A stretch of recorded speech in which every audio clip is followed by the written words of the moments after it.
Welcome back to Part 3, learning about the DSS Enhanced CANs in Canvas 2.0. In Part 2, we reviewed adding a child, and now we'll create an initial assessment for the child. In later segments, we'll show you the assessment report and lastly demonstrate the new permanency report. So let's start the assessment. As we are in interview mode, you'll see the options for rating. Select answers for the first 3 questions about the child receiving intensive community-based services, the decision whether or not the child has been removed from the home or will be, and the child's age. And then on the current placement questions, you have the choices of foster home, group home, residential treatment, and family relation home. Select only the child's primary placement. For example, a child may be placed in a foster home, but occasionally visit the family home. The child's placement is the foster home. Okay, we're going to click Save and go back and work in the rapid entry mode. Just wanted you to get a look at what's available if you want to look at that information. Okay, you'll see the assessment. What we've done is saved, and we'll go back to Child View.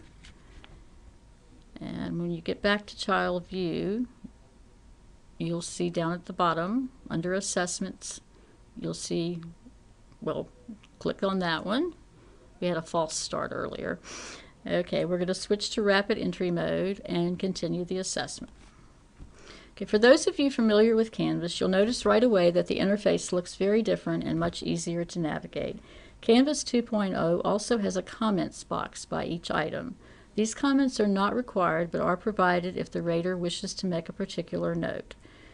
For example, by the living situation item, the rating might be a 3, and the assessor writes in the comment box, "Foster family wants child removed ASAP." These notes will print with the final assessment report.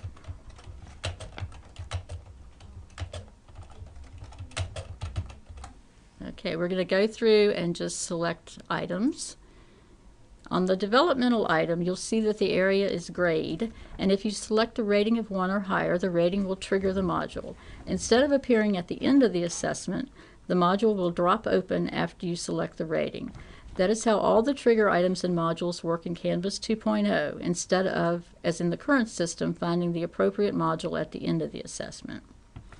Okay, so we're going to move through the assessment and just select items to rate. These are just random selections.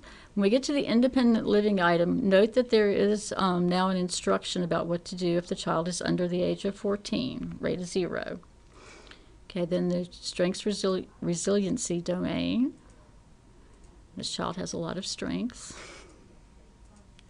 Okay, then we go to the school domain.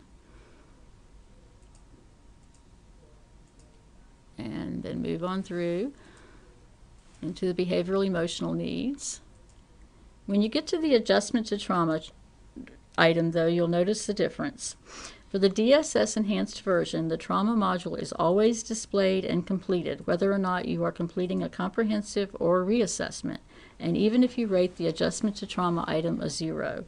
We are all aware that children involved in the child welfare system have experienced trauma. Their trauma-related needs must be identified and addressed. And you'll notice that the sexual abuse submodule is embedded in the trauma module now. On the earlier one, it was sort of a little off section by itself. Okay, we're clicking through the trauma module.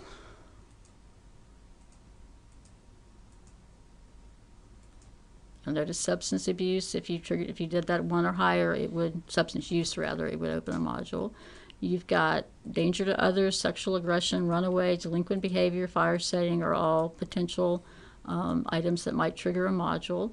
Intentional misbehavior is the old social behavior item, so read the wording on that one. And then when you get to the residential treatment module, you're only going to complete that if the child is in residential, so you may just leave that blank. Okay, once you've completed the assessment, click Save and Close Assessment. There we go. And we may need to scroll back. Sometimes if it doesn't do anything, you may have missed an item. And sometimes you will click on an item and it just didn't take for whatever reason. But I'm not seeing a missed item.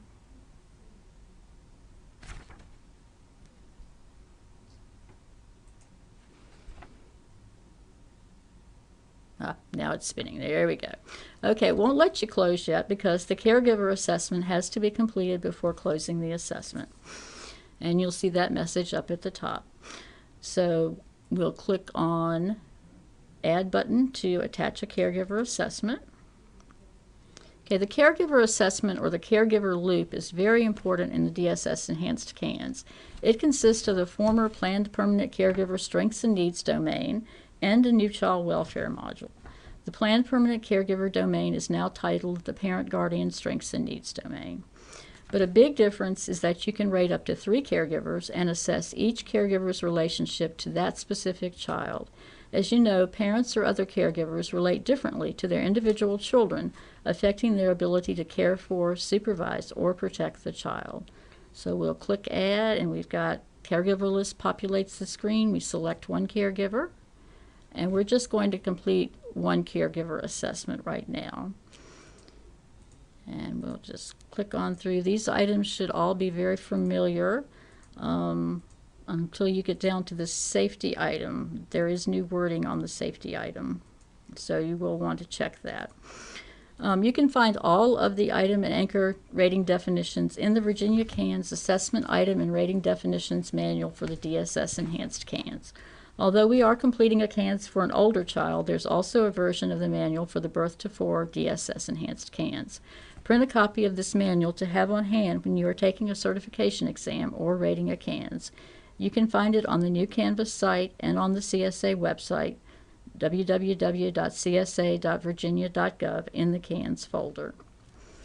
Okay, we'll now end this segment, and when we return, we will demonstrate the new child welfare module.